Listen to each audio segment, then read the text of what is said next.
UFC Fight Night Dolidze versus Hernandez takes place this weekend, once again in the Apex, and I'm going to go through all of the fights as of today, starting with the prelims and working my way up towards the main event, Fluffy Hernandez versus Roman Dolidze. Now, starting off the prelims, we have a fight featuring Cody Brundage versus Eric McConaughey. This fight was added a few days ago for reasons that I personally have no idea. Now, getting into the breakdown, to be quite frank, Cody Brundage and Eric McConaughey are not what you call high-level fighters.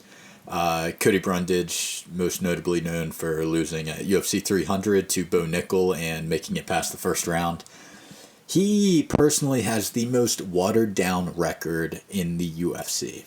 He's just slow on the feet. He's not explosive. He quite literally looks like a bag of milk. He's just point blank not good.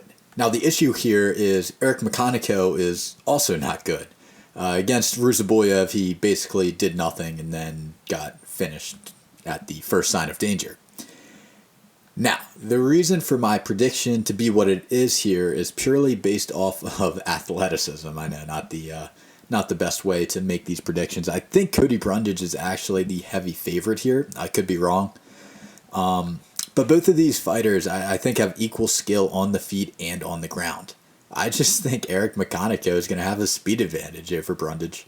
Like, Cody Brundage isn't good. He is slow, and I think he's going to tire out. I don't think he'll be able to put Eric McConaughey away. And over the course of the fight, I think Eric McConaughey is just going to do more, which kind of goes against what he did in the Ruziboyev fight, but Cody Brundage isn't a 6'5", Eastern European, where's Ruziboyev from? Uzbekistan. He's not. Cody Brundage isn't that. So I understand this fight is super short notice. I don't know what the camps look like for either party, but I think if they're both off the couch, Eric McConaughey just gets this one done based on Cody Brundage's lack of athleticism. So I've got Eric McConaughey winning a split decision here, 29-28. I think he'll just push the pace throughout the second and third round of this fight. All right, moving up the card, we have Gabby Fernandez versus Julia Stoliarenko. Now, Gabby Fernandez is going to win this fight. It's just a matter of how she's going to win this fight.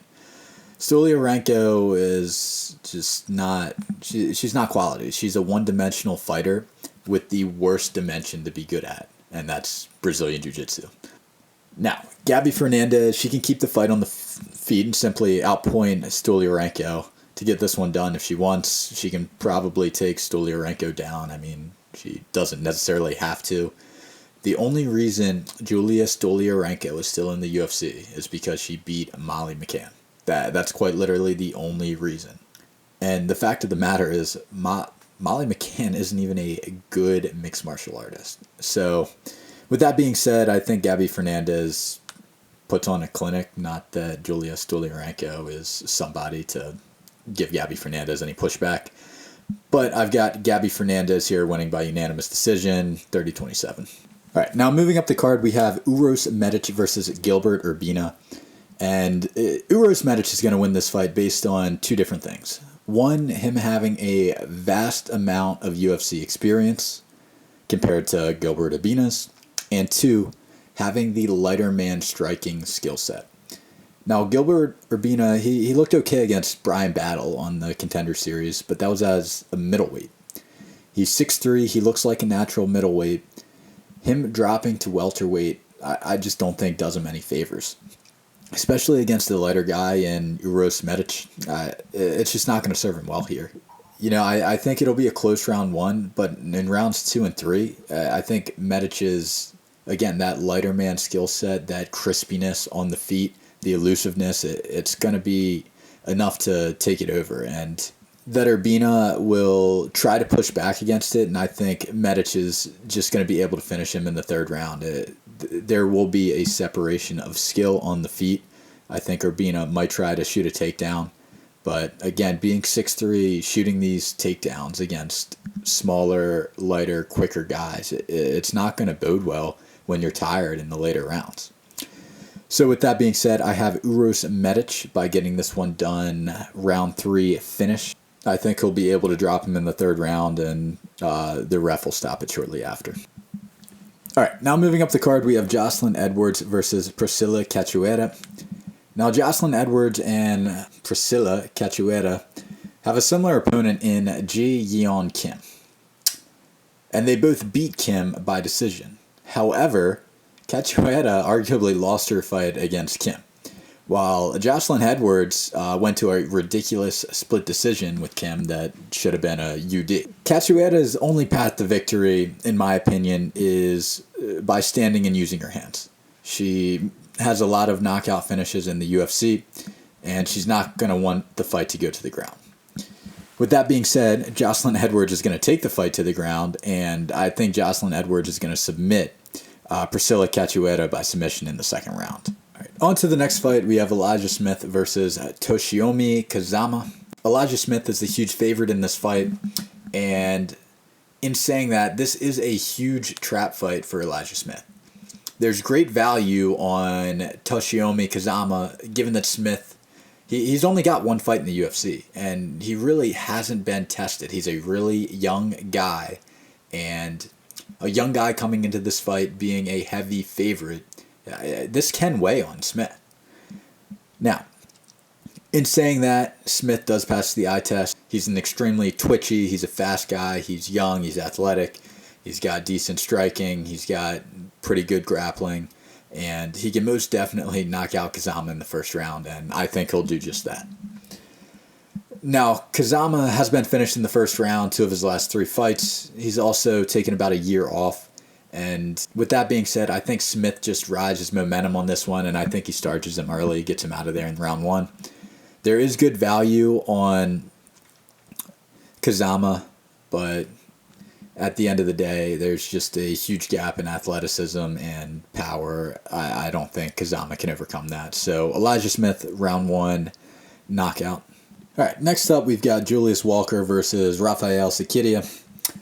Now, it should be a fight of all time, if you know what I mean. If anybody saw the Julius Walker-Alonzo Menifield fight, I mean, it should be a fight of all time. But in all seriousness, I think Julius Walker puts Rafael Cerqueira away in the first round, or I think we all hope he does, because if any of these guys get out of the first round, it's just going to be a clinch fest. I think Julius Walker is the better fighter, and he should implement his will against Rafael Cerqueira. Just put him away in round 1. Both these guys are a whopping 0-3 in the UFC. If Cerqueira loses, he's probably out of the UFC. If Walker loses, I mean, he was 6-0 in the regional scene. He came in, I believe it was against short notice, to Alonzo Menifield. He might get another chance as long as he doesn't clinch a decision loss or something like that. But I can't say I'm too excited for this fight. Maybe I should be excited. They might come out swinging. Who knows? I got Julius Walker by round 1 knockout. Moving up to the featured fight on the prelims, we have Eric Anders versus Christian Leroy Duncan. Now, Eric Anders, he's a massive middleweight. He's slow, lethargic, and he is the underdog here. But in saying that, I think Eric Anders takes Christian Leroy Duncan down, and I think he just lays on him for a boring decision. I don't think he'll be able to move Eric Anders off of him if he shoots, gets the takedown, and gets on top of him. I think he'll have to expend a lot of energy, which will then make him slower on the feet. And I really do see Eric Anders' path to victory here.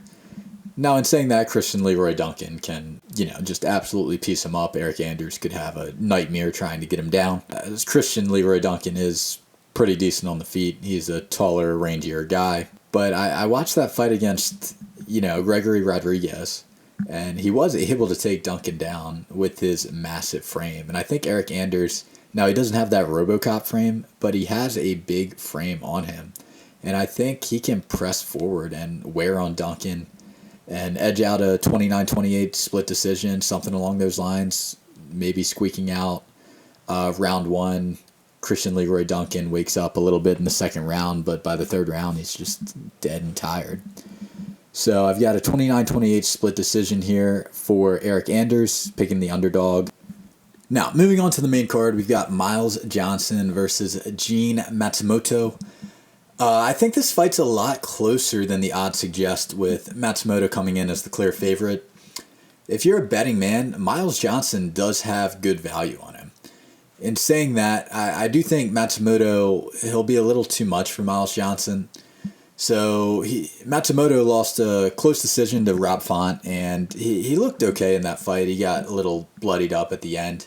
That's his only loss in mixed martial arts. Now, I don't think Miles Johnson is fantastic on the ground, but he does have very good takedown defense. With that being said, I think if Matsumoto can mix it up well, he's going to overwhelm Johnson with all aspects of mixed martial arts, and I think he'll win a 29-28 decision. Moving up the card, we've got Andre Fili versus Christian Rodriguez. Now, Andre Fili, he's a little bit washed, to say the least. I think his UFC career has just fallen off a cliff within the last few years. He's 2-3 in his last 5, arguably lost to split decision to Cub Swanson. I mean, if we're being realistic, I just don't think Andre Fili has it in him. Now, Christian Rodriguez is 1-2 in his last 3, but he arguably beat a common opponent that him and Andre Fili share in Melquiza Acosta. Now, the way they lost to Acosta were completely different. Fili got subbed in round 1. Christian Rodriguez took him to a very close unanimous decision where he took Costa down, I believe it was like 5 or 6 times. Now, Rodriguez is just slicker and faster than Fili at this level in his MMA career. He's got that lighter man skill, and he'll just mix it up too well for Fili. I think Christian Rodriguez gets this one done by unanimous decision. I think he wins every round, 30-27. Moving up to the featured fight of the Apex, we have Yasmin Lucinda versus Angela Hill. Now, Yasmin Lucinda, she's going to beat Angela Hill by unanimous decision, 30-27. Hill's 40 years old. She's facing fighters that simply aren't on Lucinda's level. I think Hill will have an advantage on the feet, maybe a little bit. She is 40. But she's going to tire. When they clinch, Lucinda's she's going to drag her to the ground. And now you're in Yasmin Lucinda's world. You don't want to be there. So, yeah, Yasmin Lucinda is going to beat Angela Hill 30-27 UD. Now, the co-main event, it's changed, I think, 2 or 3 different times. Steve Erceg versus Ode Osbourne. Steve Erceg was originally booked to face, I believe it was Alex Perez, and then Young Sung Park, who fought last weekend. Now he is scheduled to fight Ode Osbourne. And I think Steve Erceg, he finally gets back on the winning track with a win against Ode Osbourne. It is unfortunate that it has to be against a lower valued opponent, but I think Steve Erceg just knocks him out bad in round 2. Ode Osbourne, he's basically coming off the couch against a striking tactician, despite being put to sleep by Cachoeira France. And it's just going to be too much for him. Erceg's height with no threat of a takedown coming from Ode Osbourne is going to be way too much. It's going to be way too much for Ode, who, he's got little to no prep for this fight. I don't think he had an opponent booked prior to this, and Erceg's going to starch him in the second round. I think Ode can make it out of the first round because they both might be a little gun shy. I'm sure Steve Erceg doesn't want to just get into a straight up scrap in the first round when accidentally get caught or something along those lines. So that's why I'm predicting second round KO by Steve Erceg. All right, now moving on to the main event, we have Roman Dolidze versus Anthony Fluffy Hernandez. When you look at Roman Dolidze's last 3 fights, he didn't look bad. He beat Marvin Vettori, a brain-dead Marvin Vettori. He beat Kevin Holland, who did just lose to Daniel Rodriguez, and, he's fought like 8 times within the past 5 months. He's also not a middleweight by any stretch of imagination. And he beat Anthony Lionheart Smith. Now, these opponents are not the quality of Anthony Hernandez, despite Kevin Holland actually beating Fluffy back in 2020. However, now both are completely different fighters. Anthony Hernandez taking his career serious and not fighting 9 times in a year, and Kevin Holland is just trying to set records on how many times he can fight in a year and lose to opponents he has no business losing to. And quite frankly, I don't care if Anthony Smith is heavier than you. If you're getting rounds taken off you by Anthony Smith, there's something wrong. Like, Anthony Smith, in his gilded age of however old he was, should not be taking any rounds off of you. I don't care if you're 20 pounds lighter. With that being said, Anthony Hernandez is going to do bad things to Roman Dolidze. He's going to get Dolidze down. Now, Dolidze is not going to curl up into a ball. He's a strong Georgian man. You know, Georgia is representing the UFC pretty well right now. But Dolidze isn't Merab Dvalishvili or Ilia Topuria. Now, I get Dolidze's never been finished in his UFC career, but I think over the course of 5 rounds, Anthony Hernandez will be way too much for Roman Dolidze. I think Dolidze can survive the first 2 rounds. I think he's going to take an absolute beating. But by the 3rd round, Anthony Hernandez is going to submit Roman Dolidze. I mean, he's just going to get him in a bad position. Dolidze is going to give up his back, and it's just going to be all she wrote from there. Now, when Anthony Hernandez beats Roman Dolidze, you got to give him somebody in the top 5. He'll be on, like, I don't know the exact number, 7-fight win streak, 8-fight win streak. I hope I'm not wrong there. You got to give him an Israel Adesanya. You got to give him a Sean Strickland if Strickland can ever fight again. You can't have Anthony Hernandez or a guy with the grappling of Anthony Hernandez keep fighting one up in the rankings or fighting somebody a little bit lower in the rankings who is a prominent name. You got to give him a top 5 guy in the middleweight division. Give him a chance to fight these massive names. All right, with that being said, that's my breakdown for UFC Fight Night, Dolidze versus Hernandez.